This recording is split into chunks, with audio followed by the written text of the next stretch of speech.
Dans cette vidéo, je vous montre comment remplir correctement le modèle Excel pour l'importation des livraisons. Vous pourrez ainsi importer rapidement et sans erreur un nombre élevé de données dans Digiflu. Une fois que vous avez téléchargé le modèle, vous y trouverez différentes colonnes. Les champs obligatoires sont essentiels pour garantir le succès de l'importation des données. Passons-les en revue étape par étape. Dans les champs bleus, vous saisissez les informations permettant d'identifier le site du fournisseur. Dans les champs verts, celles permettant d'identifier le site du destinataire. Il est important de noter qu'un site est déterminé de manière univoque par la combinaison d'un identifiant et d'un système source. Les 4 systèmes sources suivants sont possibles. Dfleet pour la Digiflu Location ID, Bourg pour les identifiants provenant du registre des entreprises et établissements, Digiflu pour les identifiants internes utilisés pour les livraisons vers ou depuis des acteurs externes, Agate requis pour une livraison à un suppléant. Dans les champs jaunes, vous saisissez toutes les informations relatives aux produits et aux quantités livrées. Vous devez indiquer l'identifiant du produit ainsi que le système source correspondant afin de pouvoir l'identifier correctement. Les systèmes disponibles sont InfoPhyto pour utiliser le numéro d'autorisation du produit phytosanitaire, RPC pour la CPID, identifiant un produit fertilisant dans le registre des produits chimiques, GTIN pour la Global Trade Item Number pour saisir le code barre du produit, UID le numéro IDE du fabricant ou Digiflu, l'identifiant issu du catalogue des produits dans Digiflu. Vous devez également indiquer la famille de produits livrés.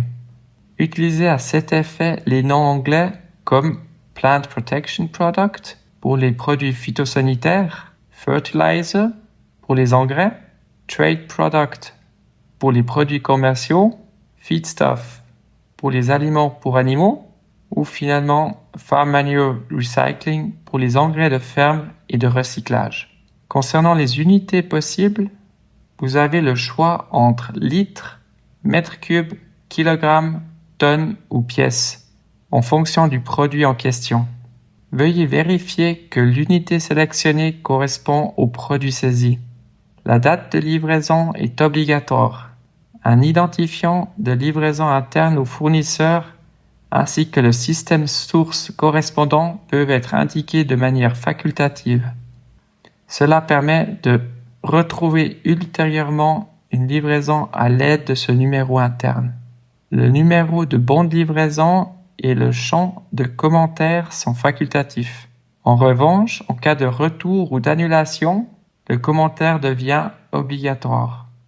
Abordons maintenant les cas particuliers. Comment saisir les importations en provenance de l'étranger ou les exportations à destination de l'étranger? Pour une importation, sélectionnez Digiflu comme système source pour identifier le fournisseur. Vous n'avez pas besoin de renseigner l'identifiant spécifique dans ce cas. En sélectionnant Digiflu, le système reconnaît automatiquement qu'il s'agit d'un acteur externe. Renseignez ensuite tous les champs obligatoires dans la zone bleue, à savoir le nom et l'adresse du fournisseur étranger. Ces champs se trouvent dans la partie arrière du fichier Excel. Pour une exportation, donc une livraison vers l'étranger, procédez de la même manière côté destinataire et sélectionnez également Digiflu comme système source. Ici aussi, le champ d'identification du destinataire reste vide. En revanche, saisissez toutes les colonnes d'adresse du destinataire dans les champs obligatoires de la zone verte. Passons maintenant à la dernière partie. Que faire lorsqu'une exploitation ne peut pas être trouvée dans le système? Par exemple, en raison de données incorrectes ou inconnues. Dans ce cas, vous utilisez la livraison à un suppléant. Techniquement, la livraison est alors placée sur un parking temporaire. Le destinataire reçoit un code par email qui lui permet de récupérer la marchandise et de l'enregistrer dans son stock. Pour que cela fonctionne, vous devez identifier clairement la personne dans la zone verte. Les champs obligatoires sont le prénom, le nom, le code postal et la localité. Le champ le plus important est l'adresse email car le code de retrait y est envoyé.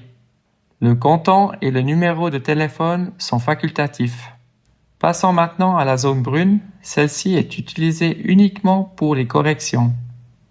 Indiquez ici s'il s'agit d'une annulation, identifiée par cancellation, ou d'un retour, en sélectionnant l'option Return. Dans les deux cas, vous devez indiquer la référence correspondante. Saisissez ici l'identifiant de la livraison initiale, soit le numéro officiel de la livraison Digiflux, soit, si vous l'avez utilisé, votre propre numéro interne. Pour finir, indiquez qui a effectué le transport. Le transporteur, transporter, vous-même en tant qu'expéditeur, sender, ou le client qui a retiré la marchandise, recipient.